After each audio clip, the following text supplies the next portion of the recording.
Welcome to Between the Sets. This is one of your hosts, Kyle, coming in. Again, for those of you at home, this is a podcast brought to you by DRP Fitness and Health.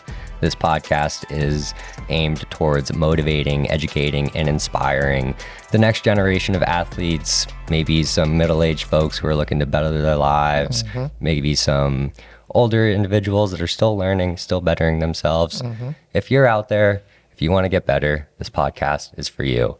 I'm here with our other co-hosts. Donald Russell, your boy is here. And we have one of our special trainers here, Mrs. Darci Hill. Hello, Darci. Hi, guys. How are you?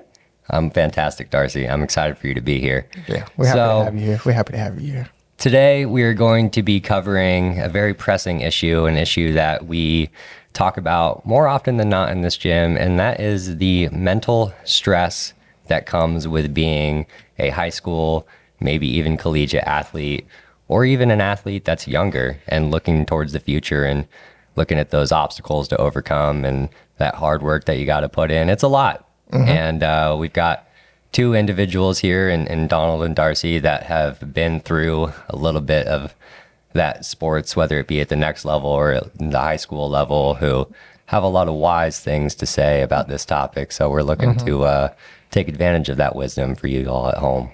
Yeah.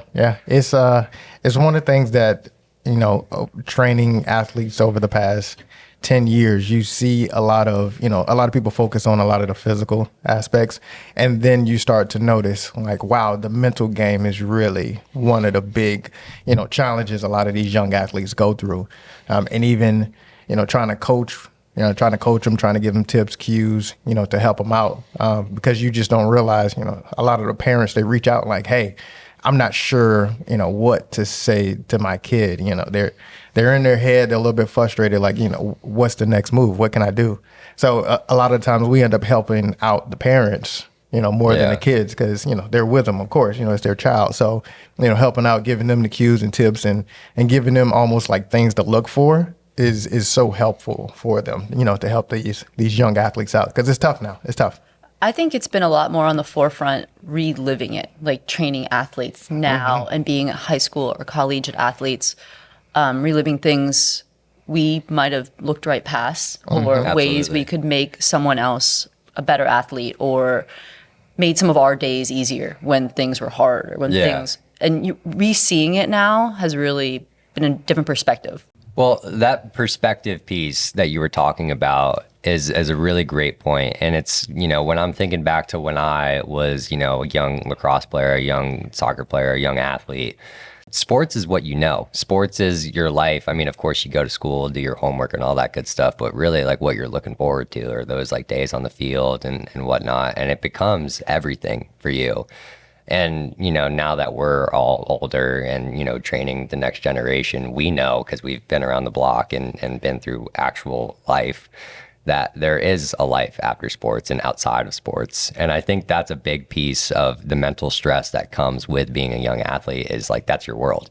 So when your world starts to, you have a bad practice, a bad game, like then next thing you know, your world starts to like collapse around you, which is important for us to coach gently in a young way, because, when you still want kids to care and put their heart and soul into everything and not just be like, oh, like this doesn't matter. Like it's, there's life after this, but like you want them to have that understanding of like, this isn't like no one out here is going to die. This isn't life or death. Like nothing truly bad is going to happen.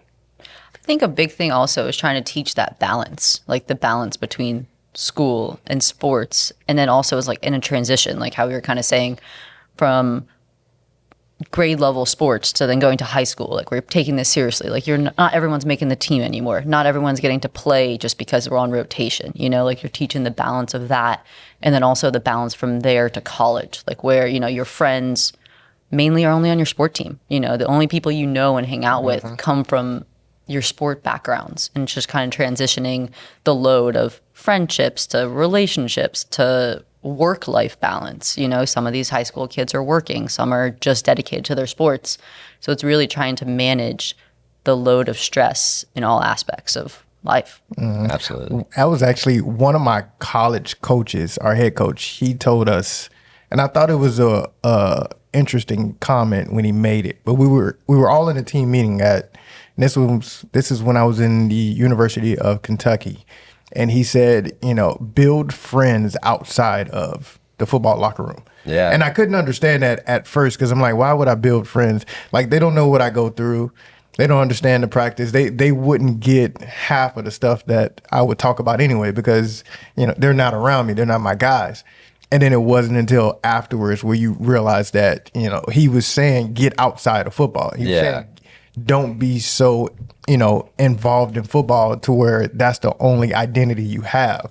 So when I did stop playing football or you stop because, opportunities and your chances are low, you start to realize afterwards, like, okay, I don't have football, but who am I? Who have I become? What do I like? What conversations am I going to have with guys if we only play football? So now our conversations are only football, and it becomes so dull to the point you're like, okay, it's just boring. Like it is tough. So it's things like that you don't think about a lot. And you need someone older or someone experienced to kind of, guide you in the right way. Absolutely. And there's a lot to be said. The fortunate part about sports is like you learn a lot about yourself and you learn a lot of important skills to carry on to the real world. Like what you just said, and I don't want to get off topic here, but I have a friend who is a police officer. And when he was in the police academy, they drilled into his head like, hey, you're going to have police officer friends, but it's important to also have friends that are outside of this world because you guys are going to be going through intense stuff. You're going to be seeing crazy stuff. And if that's just the world that you're in nonstop, like you get burnt out. So it's very applicable to the real world where like you can get burnt out in soccer, you can get burnt out in football, you can get burnt out in the corporate world or any job out there too. So I think it speaks towards the importance of learning what these obstacles are going to look like at a young age, how to navigate them. And that's why we're talking about it today. Big time, man. Could you guys go back and think about like some of, what was the biggest battle you had, like from a soccer perspective, not only just playing in the game, but, what is something that you feel like it was a challenge for you at soccer, Darci, and Kyle, for you in lacrosse, like the travel leagues, the club leagues? I think a big thing that was instilled in me with my parents was they made us work. So that was really difficult. Where I had some friends that were just soccer, and then there were some people who were just work. And, I kind of found myself in a little meet in the middle. My parents weren't overly strict. Like I had to work a couple hours a week to create structure and responsibility. But soccer was also very, very important as well. So just trying to find a way to balance out, the balance of soccer, work, school, and finding ways to cope with managing all, and then have friends. It's a lot. Like do it all. Like even having a social life. having a social life, and that was important. And so it took discipline. And like that's something that I really would say came from being an athlete. You had to be disciplined to get your schoolwork done, get your training done, get your work done, and then move on with your normal day things. Well, and I always say this especially when we have like our college athletes in the gym, like you're working two jobs. Like you are a full-time student and you are a full-time athlete. It's not like you can go like half foot in to being an athlete, half foot into like you have to give. And that is like the burden of being an athlete at the next level. And even in like high school, like if you want to be great and excel and at the very least like get to college or wherever you're trying to go after sports, like you can't just go like half and half. And that's really where the balance to me like comes into play. And when you ask like looking back, are there anything like definitely tryouts? I mean, I think everyone could probably like think back on like tryouts, getting yourself psyched up, like the nerves that come with that, how to balance that, especially like, if you have tryouts after school, like getting through that school day and trying to still focus on school was almost impossible because all you're thinking about is, how am I going to perform later? What are the other guys going to be like all that good stuff. And I think also with travel lacrosse, like just, getting on a plane half in the afternoon on a Friday, like skipping those classes, doing that makeup work on the plane, then also worrying about like going up to Long Island and Maryland and the hotbeds of lacrosse and wondering, okay, these teams are going to be really good. Like, how am I going to respond to that? And we keep coming back into it, but it's really just that balance. I think that's something that like we've all talked about like together. That's nice to share here as well, is what we would do different in like all the training and stuff our parents were putting us through, or all the practices we were doing. And it comes back to a lot of times like trying to find a way to make the most of it. Like we all talk as coaches, like how do we instill that in these kids? Because like we're all passionate about the sports. We're passionate about seeing these kids succeed. And it's just, how do we instill that in these minds like that? Obviously, your parents are paying for this. Obviously, you guys are lucky to have this luxury of the facility we train in. But how do we also like make sure they're getting the most of it every time they show up? Because I can look back to many practices, many trainings that, I just showed up and the coach was there and they were passionate for me, but how do we instill that in these kids? Like, but that there's a median of it, like you don't have to go all or nothing, but make the most of this. Yeah. I think that the most important advice that I got, and I actually got this advice later in life, but I think it's very applicable to young athletes, is whatever you're doing in that moment, try to be the best at it. So, if you're a football player and you've got a test that day and you've got a game after school, like when you're studying for and taking that test, when you're in student mode, try to be the best student that you can possibly be. And obviously it's easier said than done, but like that's really the mindset to me that you have to have. Like, and then, once school ends, once warm-ups come around, like be the best football player that you can be. That's really to me where that like balance comes into play, because I think it's easy to get into a headspace of like especially if you're like a standout player, if you're studying for a test or doing homework or something, it's easy for in your head to be like, oh, like I'm a great football player, like I could slack off on academics because I have football after this and I'm really good at that. Does that make sense? Like I think that's really like what it comes down to me. And I've seen a lot of athletes get in their head before games, and I always tell even some of the parents and some of the young athletes, I could tell if a kid was going to have a great game or not by just seeing them in the warm-ups. Are they, because there is a thing about being so focused and so determined to win and to be the best that you can actually you won't play as freely. Yeah. And you won't be as creative. And one of the things that helped me, which it wasn't even done purposely, but before games, everybody had their headphones on, they were zoned in. I never listened to music. Yeah. I probably was doing something to where it was like I was playing a game on my phone, but it actually helped me because I never thought about the And just game. so everyone knows, Donald is always listening to music. Yeah, and now I'm like, music is my thing, and it's probably because, all genres. Yeah, it's like it's 10 years of personal training, and I literally listen to every genre. Yeah, there is. So it's so funny. Some music plays, and some of my clients are like, "How do you know this? Even this me. song? Like it's an AC/DC, and they're like, "How do you know this song word from word?" And I'm like, "Ooh." Donald will be in the corner dancing and singing Yesterday the was most totally niche dancing songs. to Backstreet Boys. Like Backstreet Boys, I'm not gonna lie, that was my jam. That was my jam back then. But I think that's the other part about getting out of your head. And I've talked to some of my young athletes. I'm like, don't be so focused on winning. Like, have fun. Put the work in when you're in the off season or when you're training or when you're practicing. And then when it comes to game time, man, have fun and relax. Yeah. The more relaxed you play, the better you are. I've been in so many games to where it's a big game, it's a national game, and everybody's so zoned in. And I'm just watching everybody, and it's almost like I was looking at everybody from like an outside view, like I'm just looking inside a building of all of my team, and everybody's so locked in, and I'm like, wow, everybody looks stressed. Yeah. It's so intense, and I'm It brings down the mood. Yeah, I'm like, man, it's so intense in here, and I'm like, oh yeah, I can't be that way, man. I'm like, I'm looking for a honey bun in the corner. Like, I'm like, man, I want some sweets. Like I'm starving. Like I just never paid attention. Yeah. And some of my coaches would actually get mad at me because they're like, you're not focused, and I'm like, no, I mean, I've practiced, literally put all hours in practice. So I mean, I'm just relaxed. That's all. Yeah.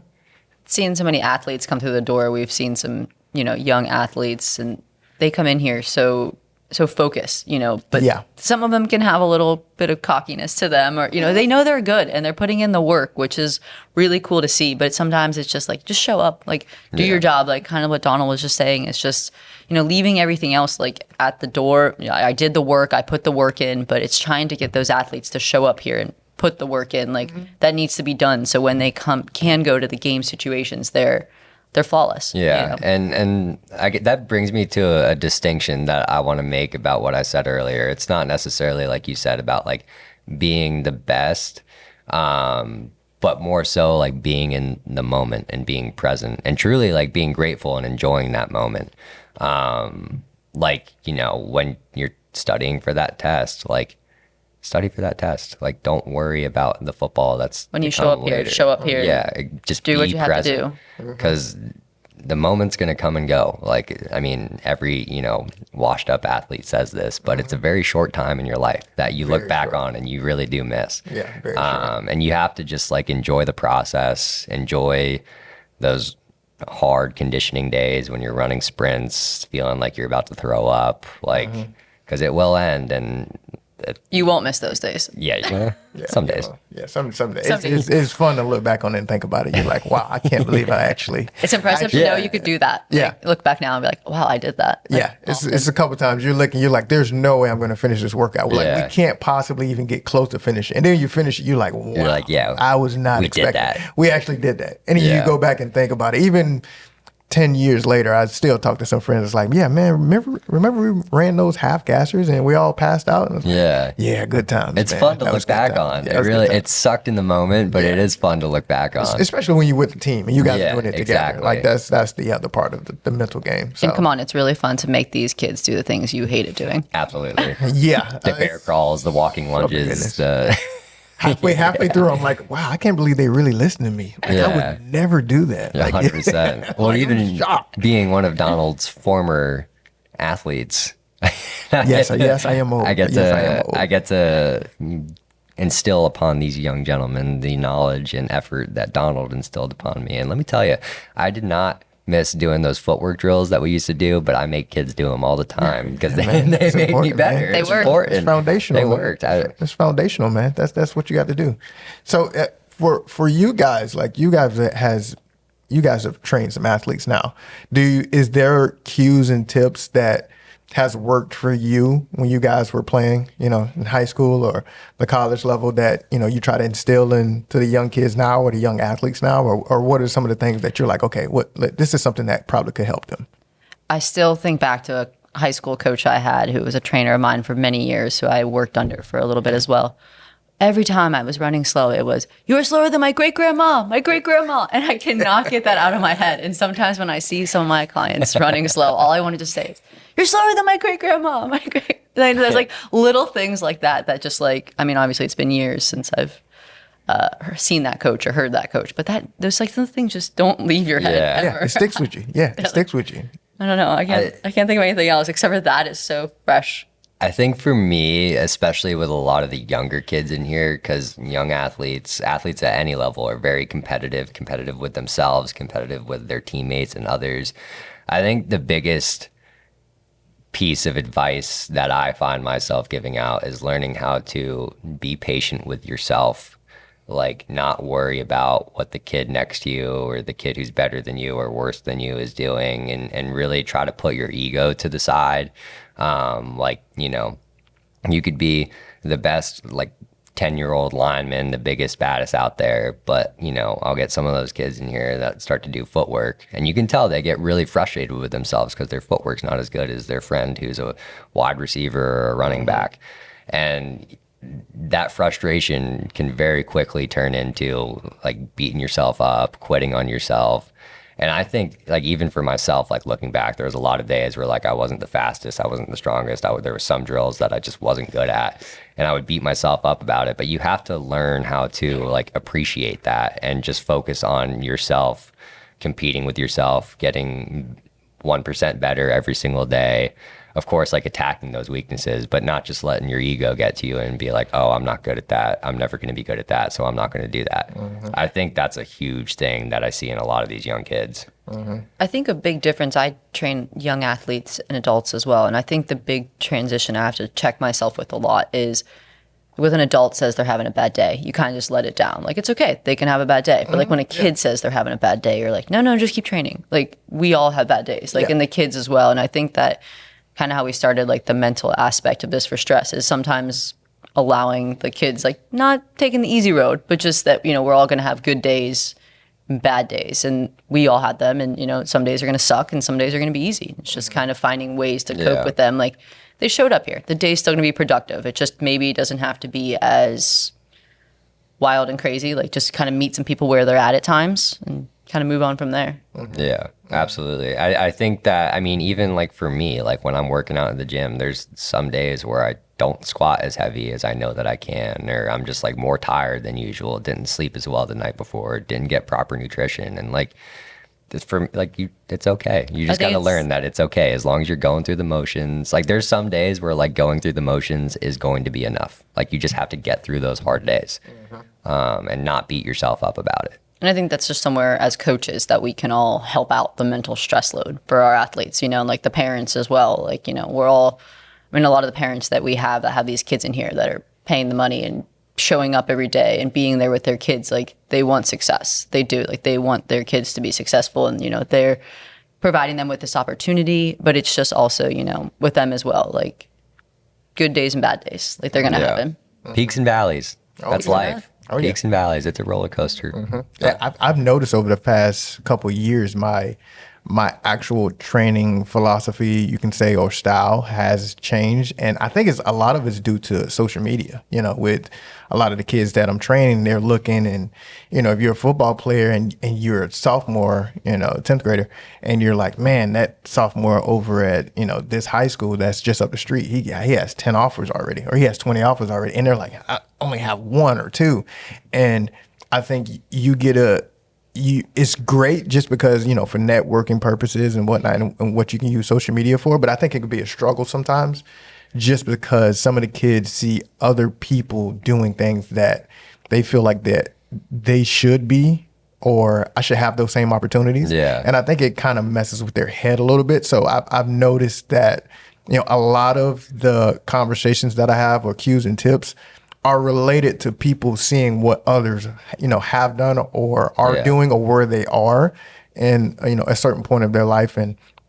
And I think it's really tough just because we had social media, but it wasn't a huge factor, back when I was playing. But now it's like, I see these kids, and every offer they get, they have to post it on Instagram. They have to get the information out there that, hey, look, this school wants me, and if this school backs out, it's posted everywhere. Like a college can sit there and be like, yeah, we no longer are giving this kid a scholarship, or we took it back, or we took it away, or we're not interested, and it's posted like on social media. So it's like, man, that has to be gut wrenching. Yeah. Or even just transferring or switching schools, and you see some of the comments of, the fans or people, they'll jump on you. It is tough. Yeah. It's probably something like worth having an entire podcast on, like the effect it of is. social media on tough. like child, or not like youth athletes, not child athletes, 100%. youth athletes, collegiate and everything. Yeah, that is a great conversation. That's something that we definitely got to dig into. Put that on the whiteboard. That's huge. Yeah, we put that on the whiteboard. That's gonna be huge. We'll definitely be talking about that. And one thing I do want to say about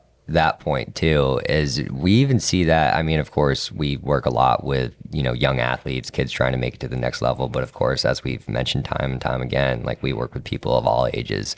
And it's funny, sometimes you'll get like two, like 65-year-old clients in here that like want to look over at the other and be like, oh, like, she does that so well, or he does that so well. Like, I wish I could do that. Yeah, and then yeah, like the other client will be saying the same thing, going the other way. So it's funny how like it applies to not just like the young kids, but like people of all ages. Yeah, like, they're like, how much weight? How many times do they come in? Like, are they really working that hard? And it's like, so just worry about stay in your lane. Everyone's on their own pace. Like, you showed up today. That's that's all that matters. We're getting our work in. Yeah, that's all that needs to be. And it's how do you actually have that conversation with someone, which it's the hardest part with personal training. It's the conversation that you have because someone's going through a mental block, even if it's an adult who's, I'm not seeing any changes. I'm not seeing any, my weight's going up, and it's just reassuring them, as much as you can, and having that structure and that game plan for them. So when it happens, you're kind of prepared and you're ready. Because sometimes you get hit out of blue and you're like, wait a minute, we were doing great. Like we just went exactly. 6 weeks. I mean, we were going great. Don't look at just this bad week or a bad day of I just don't feel it. It's like no, let's just get as much work in as we can. Let's keep it simple. We can have our easy days.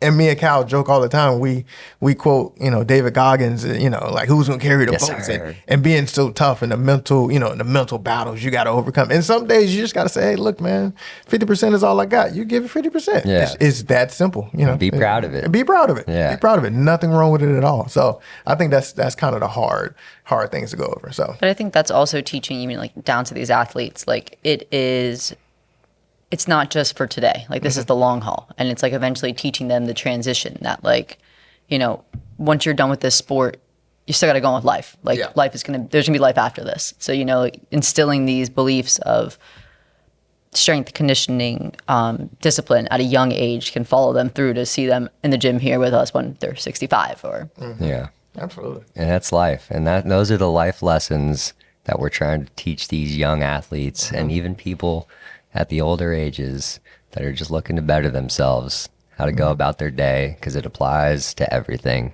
And that's what we're trying to tell you here on the DRP podcast. So I think that's all the time we got for today. We've got some new episode ideas coming out of this episode. Thank you, Darci. Thank you, Darci, for that. Appreciate that.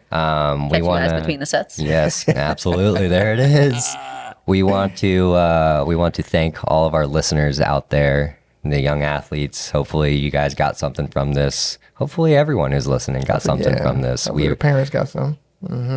We appreciate you guys. We, of course, as always, if you liked our content, hit that subscribe button, hit that notification bell. Make sure you get a notification every time we post our pressing thoughts and opinions. For those of you who are our clients, we look forward to seeing you in here, getting some more episode ideas from you. And that's all we got, folks. Darci, thank you for being here. Hopefully we'll see me. you more here. Yeah, we're going to see you a lot more. Don't worry. All right. Well, till the next one, be good and be great. See you guys next time. Bye.